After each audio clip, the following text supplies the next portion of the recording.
everybody? How you doing? This is Barry, that Goat Metal Show, the weekly recap. Hope everybody's doing good. Hope everybody's staying well. Let's start off with some news. Exodus have parted ways with Steve Seto Souza. All right, and they're pleased to welcome back Rob Dukes back to Exodus. So yeah, I guess they didn't really give too much. They just said that they wish him the best in his future, and I guess there must have been something in between there. They're not really giving too much. We're gonna go with the whole musical differences or something. But they got the old singer back, Rob Dukes, and hopefully they're gonna be doing some new stuff, and we'll get some new Exodus out. I know Exodus is still doing their thing, and we just want to continue with some good shit, man. I'm looking forward to it. With news from the Bronx, we have unfortunately some bad news. We had Peter Forrest, who was known as P Fluid. He was the singer of 24/7 Spies, which was a South Bronx metal, hardcore, hip hop bass band. I do remember watching them perform. They've played a few times, and they had a nice. That was back before there was the fusion of hip hop and the new metal stuff and all that. They were doing that stuff way before. And they had a lot more like punk elements into their stuff. So it's a shame. He passed away. It was back in I think it was January 14th. They found his body in a van, and yeah, it's a shame, man.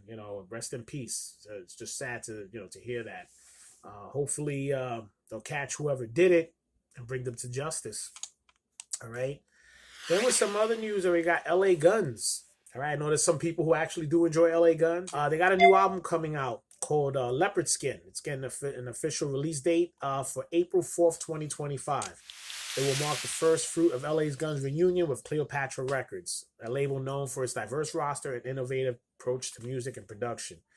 Yeah, if you guys are LA Gun fans, I mean, look, I'm not too much into LA Guns or any of that, but if you dig them, they got some new stuff coming out. Enjoy it, all right? Then we go into the realm of Mr. Chris Barnes himself. All right, 6 Feet Under has been making the news recently. They've been doing some shows. They're doing a tour. I mean, as far as I know, they said the tour is going pretty well. I mean, look, from a critique standpoint of it, I still not too much of a fan with the way Chris Barnes' vocals sound now. It is what it is. Again, I was never really a fan of 6 Feet Under. I do enjoy that first album a lot. But here's what he came out and said. I guess Chris Barnes admits he was responsible for most of the tension in Cannibal Corpse during his time with the band. You think, Chris? I mean, it was mentioned a while back. Something came up out of a question when he mentioned, I guess, two of his favorite albums with 6 Feet. One was 6 Feet Under and with Cannibal Corpse. And he said 6 Feet Under's Maximum Violence and Cannibal Corpse, The Bleeding was his two favorite albums. He, I guess, was basically going into depth where he was saying that when they were doing The Bleeding, those guys, as musicians, were really wanting to progress the band musically in a way I could kind of say why. I think they were wanting to, in a way, prove themselves as well-skilled musicians. So I guess in some retrospect, Cannibal Corpse was trying to up their music game. And Chris Barnes was on that, why don't you just keep it the way it is? And I guess maybe that's where a lot of, them bumping heads was in there. And, hey, look, that's why it's called musical differences, right? And we haven't had Metal Bonchinche in a while. But I did get a phone call from Satanic Sammy trying to, he was trying to sell off some of Revik's stuff. Every time Revik puts up something about an album, Sammy's calling. So I'm just saying. Just be careful.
great fucking show with with the ETD, Pius Levis, the rest of the guys out there. They had a great time. Great fucking video footage. And there's some more stuff popping up. All right. So I'm going to send it over to Rich, the silent producer, to see what else he has. Take it over, Rich. Thanks, Barry. Just announced September 19th in Brooklyn, New York, North American tour of Beherit. The heavy metal market returns on Sunday, January 26th in Texas, $5 admission. At the Bridge and Tunnel Brewery in Ridgewood is Down Low, Go, and the return of Hasipungo on March 23rd.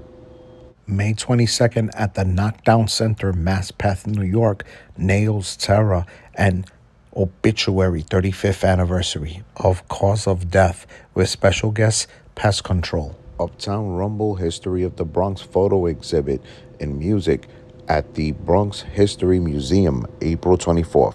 April 25th and 26th, the 40th anniversary of Bonded by Blood, played in its entirety on Paul Bailoff's birthday. Exodus with special guest Death Angel at the UC Theater and the House of Blues in Anaheim. November 6th through the 8th in Haltham, Texas, New Standard Elite Metal Fest. March 29th at Irving Plaza, New York, HR of the Bad Brains with the Dead Kennedys live.